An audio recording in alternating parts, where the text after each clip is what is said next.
Hi and welcome to Down the Shed. I'm your host Jason, and in this episode we'll be unboxing this Boifun action camera BF-SPC01 4K Ultra HD. So I've already had a quick peek inside here because I wasn't happy with the first video I recorded. I'm using my Samsung Galaxy Note 8, which to be honest is masking taped to a LED magnifying lens, which I could use to add a bit more light. To be fair, with a big 9 LED Mole Valley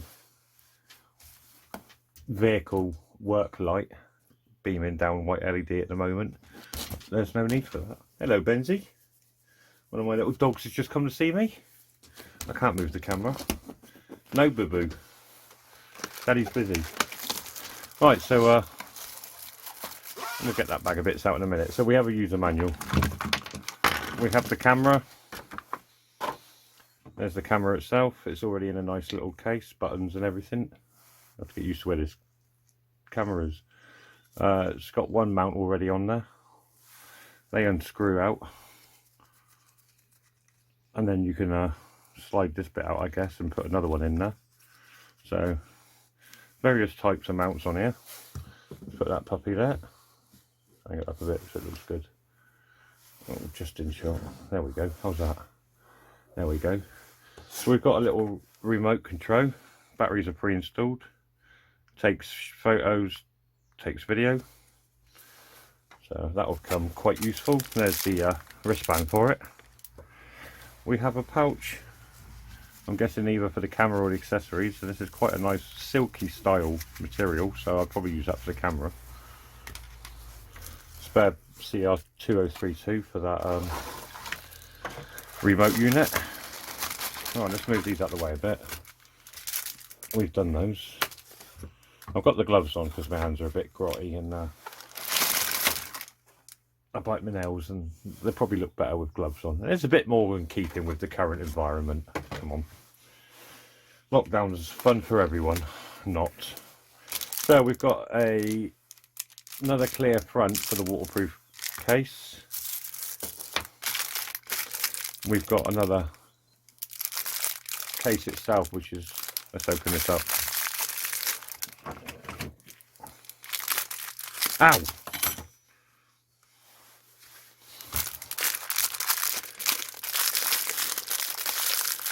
Be careful when opening packages not to open yourself up, like so. So there were two packages in there, which is a bit weird. Most of these mounts do have tripod mounts on them.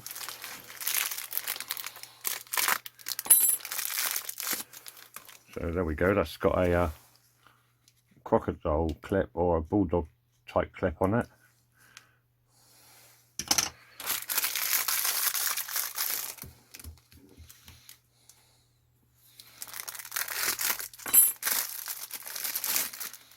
So there's the mount tripod for the camera itself. It's actually got a tripod mount in each end, which is quite nice. There's quite a lot of blood coming out of that finger now. I'm not going to open all of these, but various different types of mount here. I quite like the look at that one actually. That's got like the there's obviously a base that this all, there we go. Here's a base, and these all seem to slot into that base. So we have at least 1, 2, 3, 4, 5, 6, that's a handlebar one, 7, and another base one. 8 style of mounts. And I'm really getting blood everywhere. We have a couple of spare double-sided back-in cable ties, a cleaning cloth, and I don't know why, but there is a metal style lanyard in there.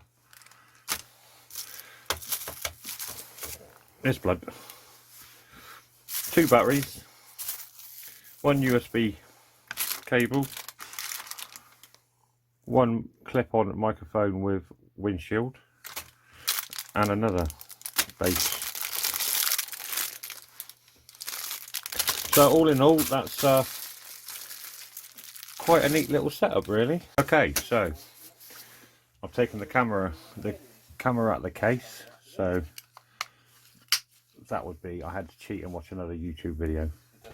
So you pull the front back, flick it forwards, and the case opens up, allowing the camera to be removed. So here we are. Here's the little blighter. Still got the lens cover on, I'm not going to take that off yet. So there's our up down buttons, the up does the Wi-Fi. There's our shutter button and the LED. Got a memory card slot, USB Android slot, mini HDMI, and our microphone. And obviously there's our screen, which wasn't very well protected and seems to have a scratch on it already. Never mind. A quick polish and the scratch is gone. So let's get that battery in first. So let's use this little screwdriver, or even a pair of tweezers.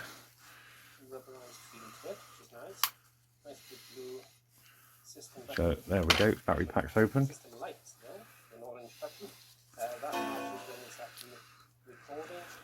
Goes in. There we go, if the lens is in the front. Battery pack, the terminals want to be bottom and to the right. In the slot. Push it home.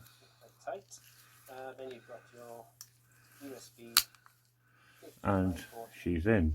So let's power this. The mode button on the front is also the power button. Press and hold. And there we go. Boifun. And as you can see, now picking up video, or pick up, but we can't use it yet because we need to insert the memory card. It will support up to 64 gigabytes. This is only a 32. That should be plenty enough for doing my little videos. So let's get that puppy in. So I've safely extricated the memory card from its packaging without destroying myself this time. So let's have a go at getting this memory card in.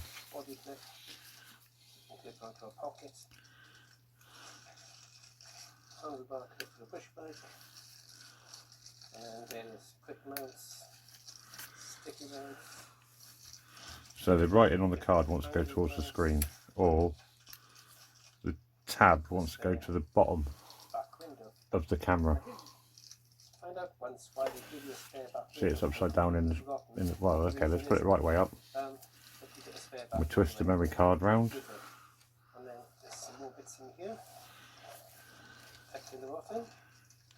got various straps. Should be handy for putting a remote control onto. And slot that puppy home. Case for the straps. You've got your remote control battery, so that's the battery for that. So that's in. Switch it back on. Got to get used to this camera angle. And a little lanyard for securing it to make sure you don't lose it if it comes off. So let's have a quick look through this. And rather nicely, a little carrier bag to carry it in. So if you get off your motorbike, go into the cafe or whatever. Okay, so we've got video resolution, EIS, in your pocket or whatever, and away you go. So that's all the bits you get with it. Now let's get looping video, time lapse, slow mo, audio record, video resolution, 4K 30 frames. Okay, so how do we get to the next? The SD card and USB port. So if you actually want to use it without the waterproof 1080p 60, let's just leave slow-mo off. So I don't know how to get through to these other settings yet. Just press and hold the up button, I think. Press and hold the down button. And if it's on the bike or outside the helmet, it wouldn't pick it up very well anyway. Oh, here we go. Photo resolution, self-timer, burst video. You can put the microphone inside the helmet. But as I said, I don't know, I did it a minute ago. The problem comes is if you're using it on the bike, especially in Wales and the UK, it does tend to rain a lot. So you need to have it in the waterproof case. By putting it in the waterproof I don't know how I got it back up. You're back to that problem. You've got no access to that port. So that's what we're going to do today. We're going to mod this case in a nice way. I've seen some terrible mods where people cut out. Okay, so I'll have to figure this out. And it isn't waterproof anymore. But we're going to mod it in a way so and come back to you. fairly waterproof. It will stop. Okay, Hopefully, so I've now figured out we press the front mode button nice and that will change exactly the right place. the settings on the bottom of the screen, so you can see it scrolling between the settings there. New bits, so hopefully. So yeah, we've got photo res, self timer, burst photo. Not too fast, and don't press on it because we don't want to crack the case. That's it for that one. We've got Wi-Fi on off, remote control on, volume 10. Let's have a look in that. Oh no, we've done the wrong button. So we'll go back to volume, press that. Volume's all the way up. We find that out when we 4 pages on this. Beat on, exposure 0, white balance auto, ISO auto, effect normal, contrast, saturation sharpness. We've got language, we've got car mode, we've got power off auto 3 minutes, date time, date format, stamp on, frequencies 50 Hz, upside downs off, screensaver 1 minute, format we want, so let's go into that. Format card, all data already deleted. Yes. You're trying to cut the hole without TF card, formatting completed. And cracking the case. Reset, FW firmware version. And then the last page, press the shutter button to exit. And there we go. So let's put a little bit of a video onto this, and then we'll hopefully stitch that into the end of this video. Just a quick follow-up. The crocodile clip piece actually slides into the back of that piece, which is quite handy. The bag of what I thought was another bag of bags is actually some lanyards which can go round objects and attach to themselves, and 2 velcro strips. I'm in my own light now. So yeah, quite a plethora of mounts and a nice little bunch of parts. So I'm going to read the instruction manual or have a look through it, and hopefully the next few videos, well, the next tripod one will be on camera, and hopefully the ones after that will be on my new camera and not on my phone.